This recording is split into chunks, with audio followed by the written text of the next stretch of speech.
¿Qué tal, Dreamers? Bienvenidos. Hernán Cortés de Monroy y Pizarro Altamirano posiblemente ha sido el conquistador más afamado por la leyenda.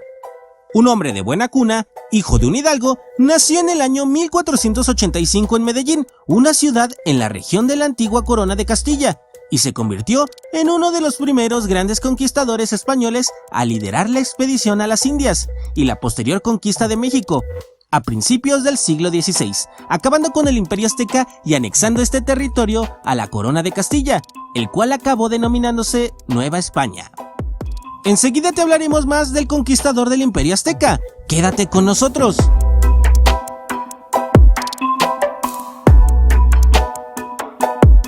Mientras te pones cómodo, te invito a que te suscribas al canal para que no te pierdas contenido de este estilo.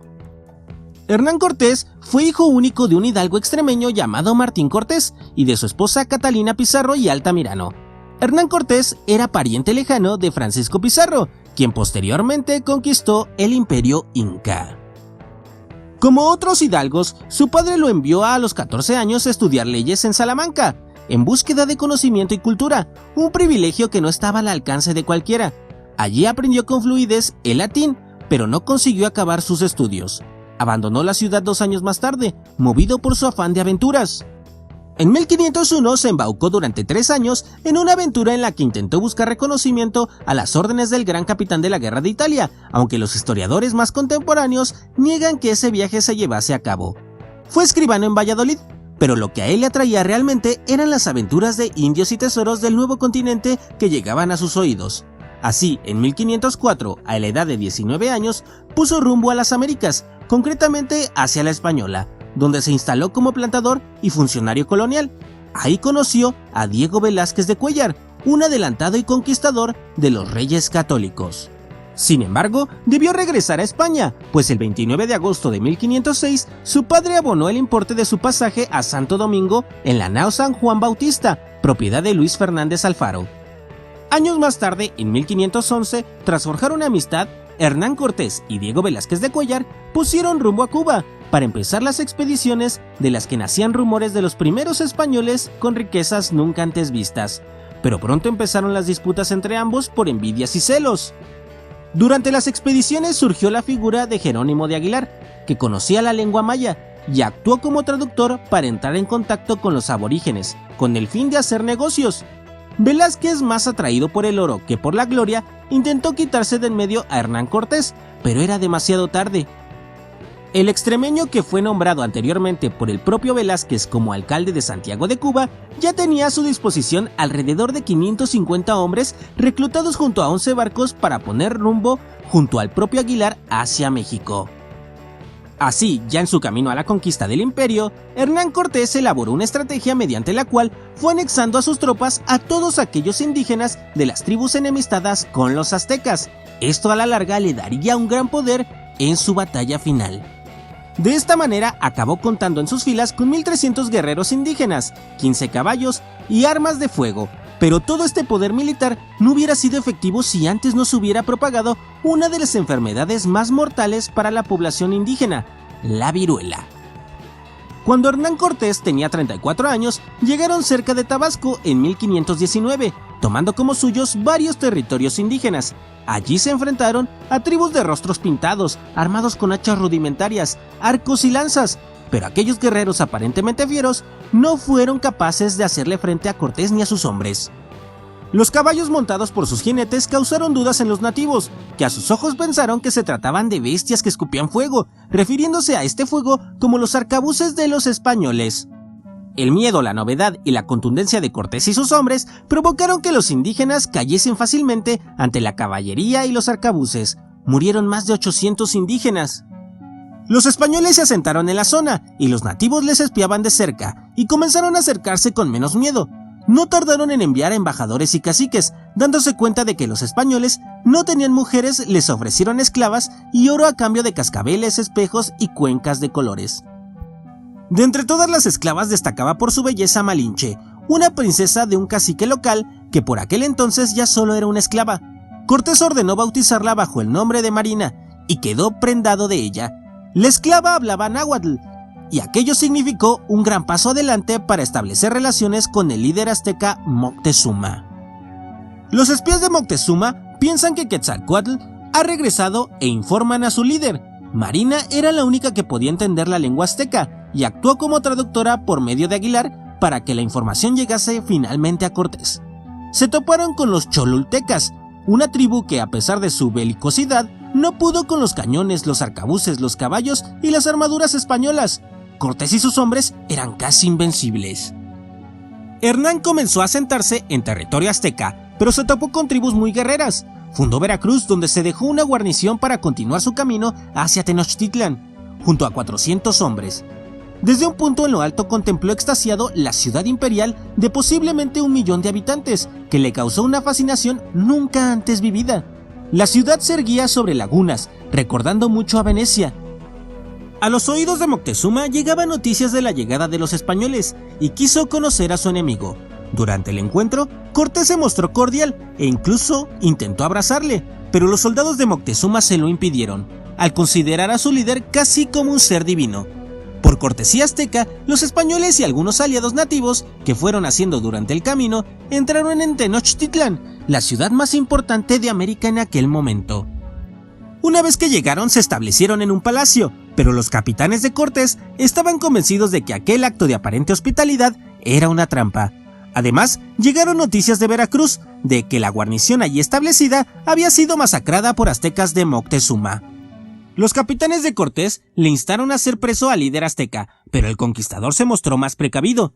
Casi una semana después, se acercó con Marina y sus capitanes hacia el propio palacio de Moctezuma, al que exigieron justicia. La situación en el palacio era tensa. Ambos líderes optaron por el diálogo, pero los capitanes se pusieron nerviosos y Marina le dijo a Moctezuma que se entregase sin que hubiese derramamiento de sangre. Moctezuma se entregó y se lo llevaron cautivo a la zona de los españoles, dentro de la propia Tenochtitlán. Mientras tanto, Velázquez organizó una flota para castigar a Cortés. Sus 1000 soldados y 18 naves al frente de Pánfilo Narváez arribaron a las costas de México. De lo que no era consciente Pánfilo es que la mitad de sus hombres estaban a favor de Cortés, más atraídos por el oro que podían conseguir y las aventuras que por lo que pudiese ofrecerles el propio Pánfilo. Cortés recibió la noticia y se presentó ante Narváez en 1520 con apenas 250 hombres.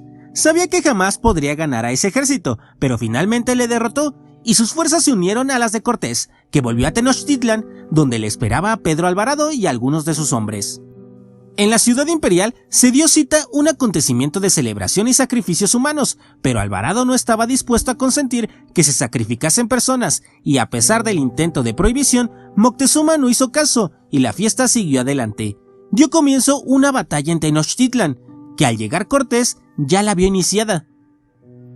Los aztecas estaban dispuestos a morir por sus tradiciones y ya no consideraban a los españoles como dioses, sino como hombres, pues sangraban como ellos y eran mortales. El 30 de junio de 1520 llegó el momento de huir. Cortés sabía que se jugaba demasiado y no quería perder más hombres. Durante su escapada, en la noche y cargados de oro, los españoles cayeron por cientos ante la emboscada indígena, así como miles de aliados nativos. Cortés incluso sale mal herido de allí, y es la llamada Noche Triste para los españoles. El conquistador extremeño siguió batallando con las fuerzas que le quedaban en los días venideros hasta llegar a territorio aliado. Allí se recuperó y conformó un ejército auxiliar de nativos que quiso volver por Moctezuma, pero las disputas en Tenochtitlán favorecieron a Cortés y sus hombres, pues los jóvenes líderes que se alzaban en la ciudad imperial ya no querían seguir a Moctezuma. Llegó la viruela y con ella los estragos en la población indígena. Moctezuma había muerto durante la batalla civil. Finalmente, su último líder, Cuauhtémoc, también murió. Cortés gobernó hasta 1540, descubrió Baja California en sus expediciones, llegó al Pacífico y aportó nuevas nociones a la geografía. Hernán Cortés se casó 2 veces y tuvo 11 hijos documentados en 6 relaciones diferentes. Su primera esposa, doña Catalina Suárez Mercaida, murió tras 5 años de estéril matrimonio el 1 de noviembre de 1522, bajo misteriosas circunstancias. Incluso hay versiones de que fue asesinada por Cortés. Previamente y durante este enlace, Cortés tuvo 5 hijos extramatrimoniales. Catalina Pizarro, nacida en 1514 en Santiago de Cuba. Su madre fue Leonor Pizarro, probablemente pariente de Cortés.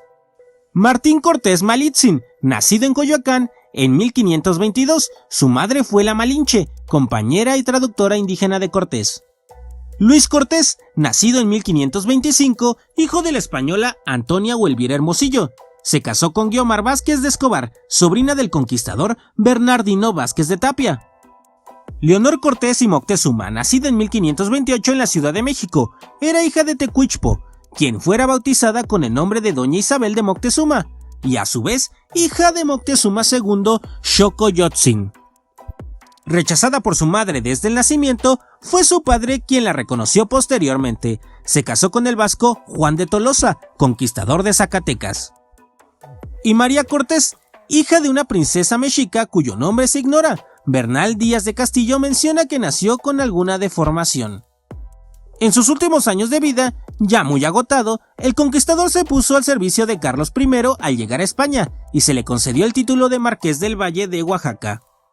Hernán Cortés se casó por segunda vez en abril de 1528 con Juana Ramírez de Arellano y Zúñiga, hija del primer conde de Aguilar y sobrina materna del primer duque de Béjar.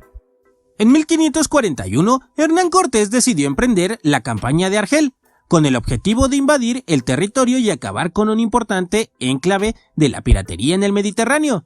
La campaña, que acabó en un completo desastre a causa de los temporales, contó con la presencia de un centenar de grandes nobles y militares llegados de todos los confines del imperio de su cesárea majestad. Sin embargo, ya para cuando la situación amenazaba con convertirse en un desastre, el emperador ordenó la retirada contra el consejo de Hernán Cortés, quien proponía tomar la ciudad argelina con la ayuda de un puñado de sus hombres. Su mala sintonía con el rey fue puesta sobre la mesa. El hombre que había entregado un imperio era ninguneado en la corte española.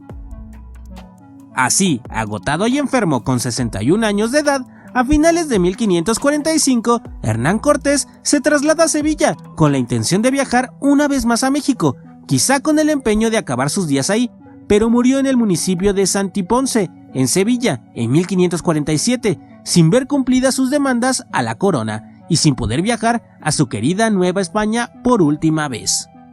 Los restos mortales de Hernán Cortés fueron inhumados varias veces. Esto se debió en parte porque su testamento cambió varias veces la ubicación del lugar en donde deseaba reposar. Cuando residía en la Nueva España, primero solicitó ser sepultado en la iglesia contigua al Hospital de Jesús Nazareno, en la Ciudad de México, hospital que el conquistador había fundado. Después, en 1550, a los 3 años de su muerte, sus restos fueron cambiados de lugar dentro de la misma iglesia de San Isidoro del Campo, y esta vez fue inhumado justo a un lado del altar dedicado a Santa Catalina. En 1566, y por decisión familiar, sus restos mortales fueron trasladados a la Nueva España y sepultados junto con su madre y una de sus hijas en el templo de San Francisco de Texcoco, ubicado en la población de Texcoco, cercana a la Ciudad de México. Sus restos yacerían allí hasta 1629. Hoy en día la urna se encuentra al lado del altar mayor del templo del Hospital de Jesús Nazareno, en la esquina de Pino Suárez y República del Salvador, en la Ciudad de México, donde justamente hace 500 años se encontraría con el emperador mexica Moctezuma II. Dreamers, gracias por ver este video. No olvides activar la campanita, dejar tu increíble like y enterarte todo sobre los 5 objetos que la ciencia no ha podido explicar. Se despide de Dreamer. Adiós.